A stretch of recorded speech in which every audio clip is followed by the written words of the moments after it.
들에는 알곡들이 하나님을 기뻐하며 노래하는 듯합니다. 가을에 마물들이 열매를 채우고 아름다운 단풍으로 멋을 자랑하고 추위를 맞이하며 저희들도 하나님 아버지를 감사드리옵고 대속하신 예수님을 사랑합니다. 한 주간 부족한 저희들의 생활을 예수님 피로 정결케 하시옵고 예배 시간을 온 마음을 다하여 하나님 아버지를 사모하며 위로받게 하옵소서. 목사님 붙드시고 하나님의 대언의 영으로 충만케 하셔서 저희들을 영육간에 감금케 채워주옵소서. 아멘. 저희들 연약으로 상한 심령에 주의 손길로 만져주셔서 기쁨이 넘치게 하옵소서. 아멘. 주의 말씀이 우리의 심령의 원동력이 되어 빛과 소금으로 아름답게 역사하옵소서. 아멘. 저희들의 생활 전선에 함께 하셔서 하나님의 나라가 이루어지게 하옵소서. 아멘. 교회 어린이 청소년 지혜와 총명과 명철로 복을 주시고 다니엘같이 강건한 믿음의 용사로 자라게 도와주옵소서. 아멘. 저희들의 태신자들을 불러내어 주시며 구원의 약속을 확신하게 하며 영혼과 귀로 감사가 넘치게 하옵소서. 아멘. 지역사회에 교회가 등대되게 하시며 혼란에 방황하는 영혼들이 많이 달려나오게 하옵소서. 아멘. 교회를 돕는 손길들을 하나님 아버지를 보게 하시며 위로와 간절한 눈물의 기도를 응답하시며 채워주옵소서. 아멘. 이 모든 말씀을 예수님의 이름으로 감사 올리며 기도드리옵나이다. 아멘. 금주 주신 하나님 말씀은 마태복음 5장 17절에서 20절입니다. 제가 봉독해 올리겠습니다. 내가 율법이나 선지자를 폐하러 온 줄로 생각하지 말라. 폐하러 온 것이 아니요 완전하게 하려느니라. 진실로 너희에게 이르노니 천지가 없어지기 전에는 율법의 1.1획도 결코 없어지지 아니하고 다 이루리라. 그러므로 누구든지 이 계명 중에 지극히 작은 것 하나라도 버리고 또 그같이 사람을 가르치는 자는 천국에서 지극히 작다 일컬음을 받을 것이요 누구든지 이를 행하며 가르치는 자는 천국에서 크다 일컬음을 받으리라. 내가 너희에게 이르노니 너희 의가 서기관과 바리새인보다 더 낫지 못하면 결코 천국에 들어가지 못하리라. 아멘. 우리는 지금 마태복음에 예수님이 산상수훈 말씀 산 위에서 무리들에게 가르치는 말씀을 함께 나눠가고 있습니다. 우리는 성경을 하나님의 말씀이다 그렇게 믿습니다. 그리고 모든 성경은 하나님께서 주신 영감으로 기록되었다 그렇게 말합니다. 하나님의 영감으로 성경이 기록되었다는 건 우리가 다 동의하는 사실인데, 그런데 그 영감이 임하는 방식은 좀 다른 주장을 하고 있습니다. 그 주장을 크게 두 가지로 이야기할 수 있는데, 첫 번째는 축자 영감설이다. 축자 한자말로 말하자면 한자 한자 옮겨 적었다 그런 뜻이 됩니다. 그러니까 하나님께서 택하신 누군가에게 그 기전에다가 대고 한 글자 한 글자 말씀하시는 거, 불러주시는 거, 그것을 받아 적어서 우리가 지금 읽고 있는 성경이 되었다. 축자 영감설은 말 그대로 1.1획도 틀림없는 하나님의 말씀으로 받아들이는 태도를 말하는 겁니다.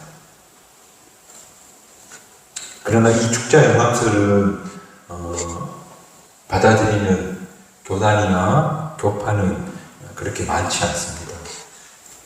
왜 그러냐면 17세기에 아일랜드 주교였던 제임스 아셔라는 분이 당시 모든 신앙인들이 축자 영감서를 믿었고, 그래서 성경은 하나님께서 불러주신 그대로 받아 적은 것이다, 그렇게 알고 믿었던 그런 시대에 제임스 아셔라는 분이 성경에 나오는 연대기를 계산한 거예요. 연대기를 따라서 메스에 낳고 나이를 추론해서 올라가 보니 천지 창조의 시기를 기원전 4004년 10월 22일 토요일로 계산이 된 거예요. 노아의 홍수는 또 그런 식으로 연대기로 계산해 나가봤더니 기원전 2349년 12월 7일 주일에 홍수가 났다, 그렇게 계산된 거예요.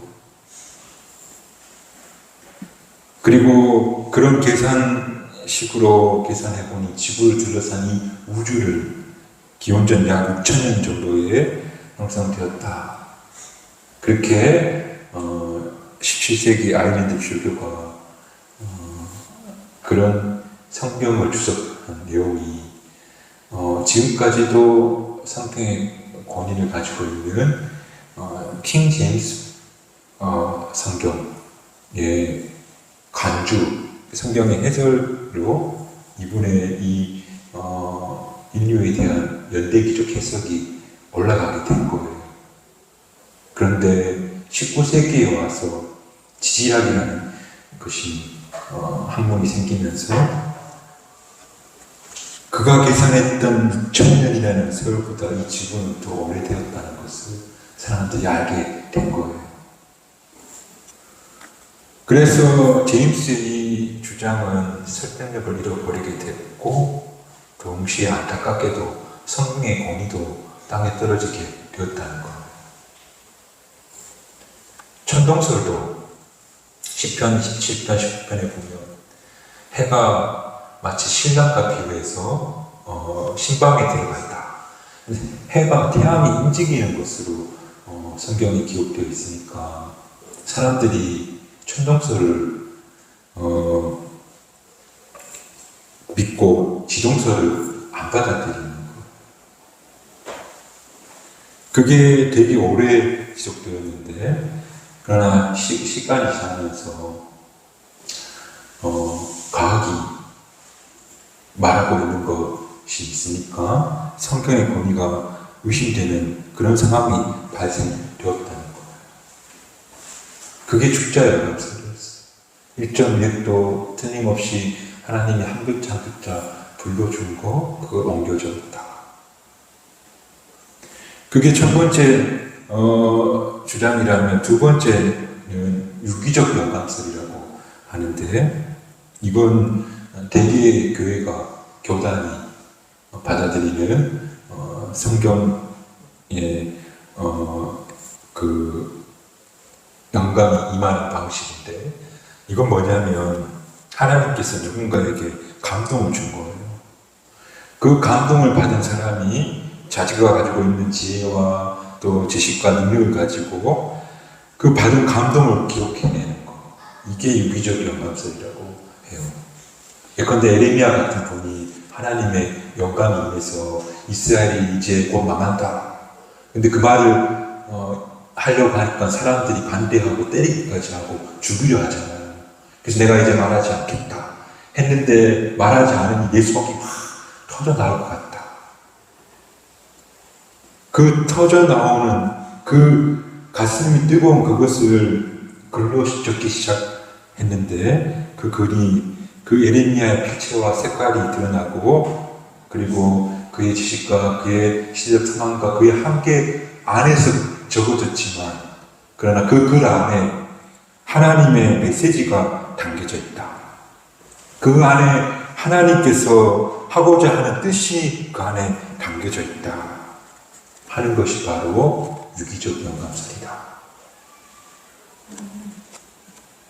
구분이 되시는지 모르겠는데요, 한 글자 한 글자 하나님이 불러준 대로 적었다가 유기적 응답설이고, 그리고 축자 응답설이고, 유기적 응답설은 하나님이 그에게 가슴에 준 영감이 그의 개인의 함께와 특수성과 언어와 문화와 시적 성감의 옷을 입고 그러나 그 속에 하나님의 뜻을 담은 것이 바로 유기적 영감설이다.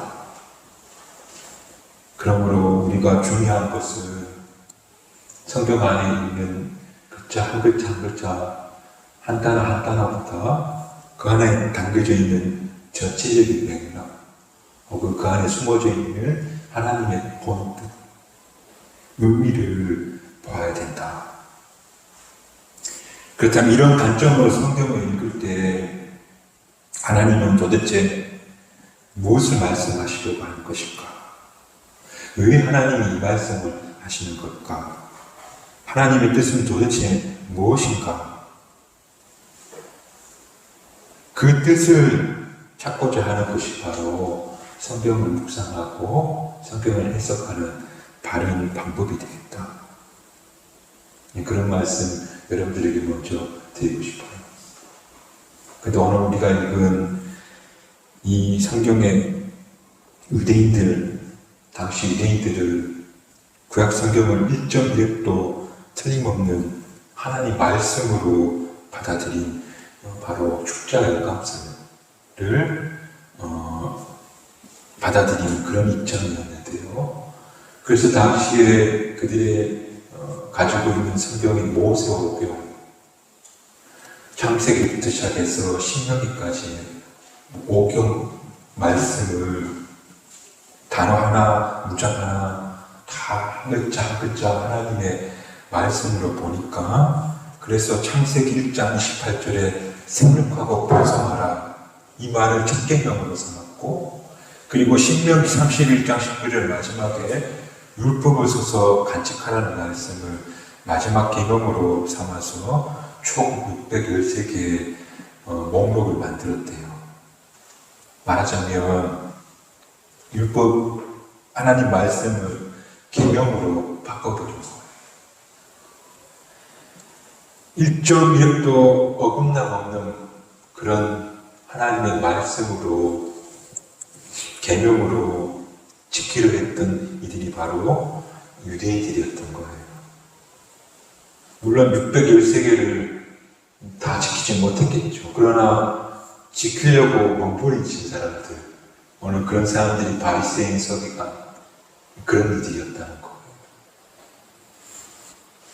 바로 어깨 위에 무거운 짐을 지고 다니는 이들이 바로 유대인들이었다는 거예요. 오늘 예수님이 그런 그들에게 나는 율법을 폐하러 온 것이 아니고 완성하러 왔다. 또 율법의 1.1도 그렇고 없어질 수 없다. 그러므로 이 계명 중에 지극히 작은 것이 하나라도 소홀히 있으면 안 된다. 네. 마치 613개를 다 지켜야 된다는 말씀처럼 들려요. 또 심지어 내가 너희에게 말하노니 너희가 서기관과 바리새인보다 낫지 못하면 천국에 들어가지 못한다. 저는 오늘 이 말씀을 학생 때 읽으면서 힘들었어요. 어떻게 저렇게 철저한 사람이 될 수 있을까? 근데 예수님은 그런 분이 아니지요.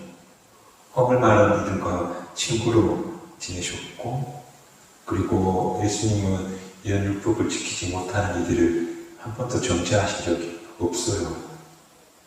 그렇다면 오늘 예수님이 그렇게 말씀하셨을 때에는 그 말에 뜻이 있다는 거예요. 그 본뜻이 마태복음 23장 23절 24절 이렇게 되어 있는데 화 있으신 저 외식한 서기관들과 바리새인들이여 너희가 박하와 회양과 근처에 심을 줄 들이되 율법이 더 중요함과 정의와 긍휼과 믿음은 버렸도다. 그렇게 말하는데 11조를 예를 들어서 이야기하는 거예요. 그들이 밭에 나온 채소도 정확하게 10분의 1을 하나님께 드리는 정말 기특한 삶을 살았는데 그러나 예수님께서는 그들에게 더 중요한 것들을 빠뜨렸다. 그게 뭐냐면 바로 정의와 긍휼과 믿음이었다. 하나님은 613가지의 그 하나하나 지키는 것도 중요하지만 더 중요한 건 너희가 정의롭고 자비롭고 신의를 지키는 관계 속에서 살기를 원하셨다는 거예요. 그게 바로 하나님이 그 백성에게 주신 말씀의 본뜻이었다. 이제 그걸 모르고 백성들을 가르치니까 오늘 말씀에서 눈먼 인도자들이다. 그렇게 말하고 있다는 거예요. 재밌는 이야기 하나 들려드릴게요.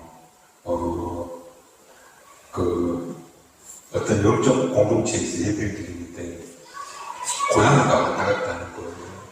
그래서 스승이 제자한테 저 고양이 잡아서 좀 묶어놓거라 그랬어요. 그 고양이 잡아서 묶어서 제단 앞에 이렇게 모름지 이렇게 묶어놓은 거예요. 그리고 세월이 한참 지나서 그 스승은 돌아가셨어요. 그 제자가 예배를 이제 인도하는데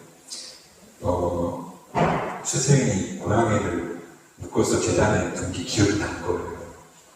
그래서 고양이를 사다가 제단에 묶어놓은 거예요. 그렇게 또 세월이 한참 지났는데 그 영적 공동체의 제자들이 논문을 쓰기 시작하는데 고양이가 예배에 미치는 영향에 대해서 그러니까 예배는 어떻게 드려야 되고 기도는 우리가 어떻게 하고 하나님의 임재를 어떻게 경험해야 되는지 그런 이야기가 안 나오고 예배 드릴 때 고양이 역할은 무엇인가 또 어떤 색깔 어떤 고양이가 예배에 적합한가 그런 이야기를 하게 되었다는 거예요. 오늘 예수님 보시기에 유대인들이 꼭 그런 거예요.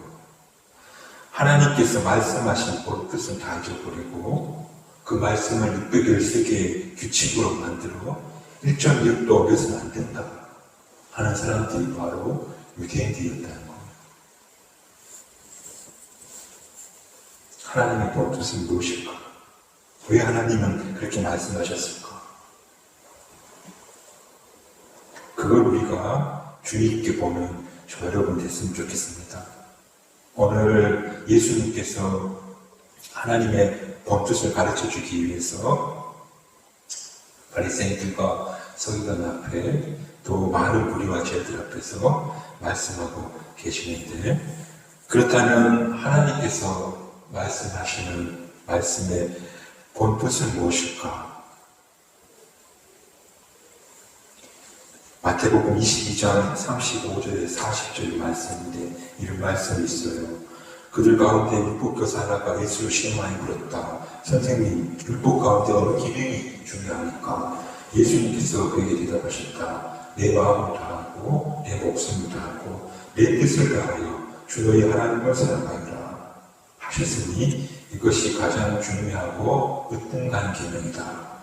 둘째 계명도 이것과 같은데 내 이웃을 내 몸같이 사랑하라 한 것인데 이 두 계명의 모든 율법과 예언자들의 본뜻이 달려있다.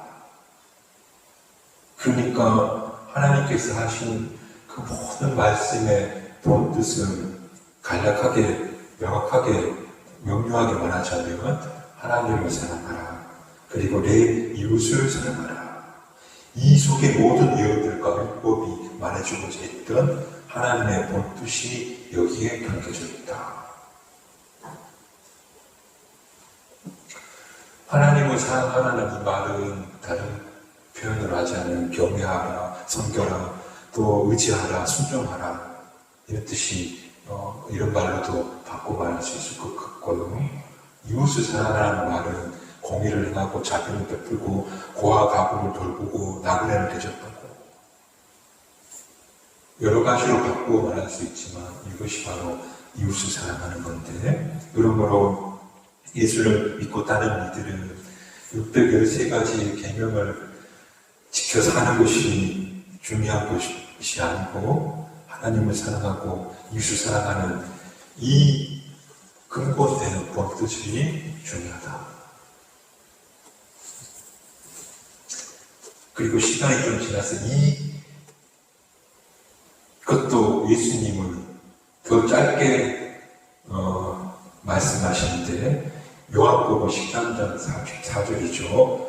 새 계명을 너희에게 주노니 서로 사랑하라. 이게 바로 법도시다. 우리 성박교 여러분들은 하나님이 주신 귀한 말씀을 계명으로 규칙으로 만들지 마시기 바랍니다. 하나님 말씀을 법으로 이해하지 않았으면 좋겠습니다. 혹시 저 말고 오늘 저도 포함해서 누군가가 하나님 말씀을 계명으로 이렇게 지키십시오, 이렇게 먹으십시오, 이렇게 하십시오, 헌금을 이렇게 내십시오, 그렇게 말하는 사람이 있다면 귀담아 듣지 마시기 바랍니다. 한 가지 질문만 마음에 품으면 됩니다. 한 가지 그 가르쳐주신 뜻에 근거해서 한 가지만 가슴에 새기면 됩니다. 그게 뭐냐면 내가 사랑하고 있는가? 내가 하나님을 사랑하고 있는가? 내가 만나고 있는 사람들을 사랑하는가? 그러기 위해 애쓰고 있는가? 이거 한 가지만 묻고 답할 수 있다면 613가지의 계명은 다 지키고 있는 것이다.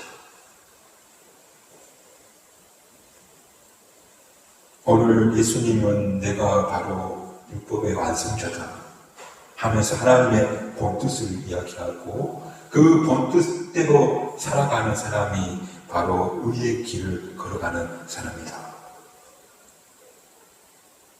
저 여러분이 하나님을 사랑하고 이웃을 사랑하는 이 말씀을 두고두고 묵상하며 실천해 나가는 그런 교우들이 되시기를 주님의 이름으로 축복합니다. 교회를 가르쳐서 가르칠 교육자잖아요. 네, 교회는 배우고 가르치는 곳이에요. 뭘 배우고 뭘 가르칠까? 바로 이 계명, 하나님을 사랑하고 이웃을 사랑하는 것을 배우고 그리고 그것을 가르치는 것. 613가지 목록을 뽑아서 이렇게 하십시오. 예배 시간 잊지 마시고 또 신격전을 이렇게 하시고 또 예배 시간에 기도는 이렇게 하고 뭘 먹지 말고 강대상은 함부로 신발 벗고 신발 신고 올라오면 안 되고 막 그런 목록을 뽑아서 사는 것이 아니고 바로 내가 지금 사랑하고 있는가, 내가 하나님을 사랑하고 이웃을 내 몸같이 사랑하고 있는가, 그 본뜻, 그 예언자들과 가르치는 모든 이들이 이야기하는 그 본뜻을 행하고 가르치는 그런 우리 교회 교우들이 되시기를 주님의 이름으로 축복합니다. 우리가 읽는 마태복음 5장 이 뒷부분은 이제 그 본뜻이 사랑하는 거라고 이야기하시고 사랑하는 삶에 대한 구체적인 이야기들을 이제 해나가고 있습니다. 오늘 그런 의미에서 하나님을 사랑하고 이웃을 사랑하는 좀 작은 실천에 대해서 몇 가지 이야기하고 말씀을 마무리했으면 좋겠습니다. 하나님을 사랑한다는 건 어떤 걸까? 로렌스 문제는 그 그리움이라고 그렇게 표현했는데 무슨 말인가 하면 누군가를 사랑하게 되면 그리워진다는 겁니다. 보고 싶고 가까이 가고 싶고 그와 함께 머물고 싶고 그리고 그와 함께 있는 시간만 있다면 다른 건 다 부수적인 것을 생각해요. 그러므로 하나님을 사랑한다는 건 그분이 그립다. 그분과 함께 하고 싶다. 그리고 그와 함께 만나는 시간, 머무는 시간 갖고 싶다. 이런 마음이 바로 하나님을 사랑하는 것입니다. 또 이웃을 사랑한다는 건 저는 또 단순하게 작은 구체적으로 실천한 것을 이야기하자면 제가 주중에 곰곰이 생각해 봤어요. 이웃을 사랑한다는 거 어떤 것과 친절해지죠. 좀 따뜻하고 친절해지죠.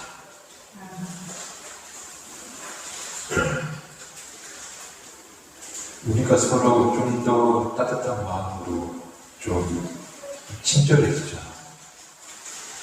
좀 보면 좀 활짝 웃어주고 악소리를 해도 손만 갖다 대지 말고 꽉 잡아주고 그리고 못 본 척 하지 말고 그렇게 좀 친절한 마음으로 대하자. 이 정도만 실천해도 정말 이웃을 사랑하는 모습이 되지 않을까. 오늘 저와 여러분이 율법의 모든 말씀을 본 뜻을 사랑하는 사람이 되는 것이다 라는 것을 가슴에 담으시고 그리고 그것이 율법의 완성이고 의로하는 길이다. 그러기 위해서는 하나님을 좀 더 그리워하는 사람이 되자. 그리고 사람들에게 좀 더 따뜻하고 친절해지자. 이것만 기억하고 살아가는 저희들 됐으면 좋겠습니다. 그래서 사도 바울은 로마서 13장 10절에 이렇게 말하는데 그러므로 사랑은 율법의 완성이다. 오늘 사랑하며 살아감으로 율법의 본뜻을 배우고 가르치는 그런 우리 경주 성문학교의 교우들이 다 되시기를 주님의 이름으로 축복합니다.